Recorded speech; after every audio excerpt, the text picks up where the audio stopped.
সম্পর্কে ভালোবাসার কথা বলা যেমন জরুরি, ঠিক তেমনি সম্মান পাওয়াটাও গুরুত্বপূর্ণ। সাম্প্রতিক জরিপে দেখা গেছে 91% পুরুষের কাছে আমি তোমাকে ভালোবাসি বলার চেয়ে বেশি গুরুত্বপূর্ণ হলো তাদের প্রতি সম্মান দেখানো।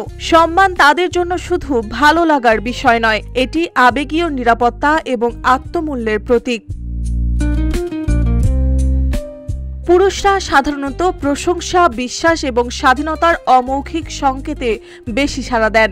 সম্পর্ক বিশেষজ্ঞরা বলছেন, সুস্থ সম্পর্কের জন্য বোঝাপড়া অপরিহার্য। যেখানে সম্মান আছে সেখানে ঘনিষ্ঠতা ও সংযোগ শক্তিশালী হয়। তবে সম্মানের অভাবে দূরত্ব ও অসন্তোষ দেখা দিতে পারে।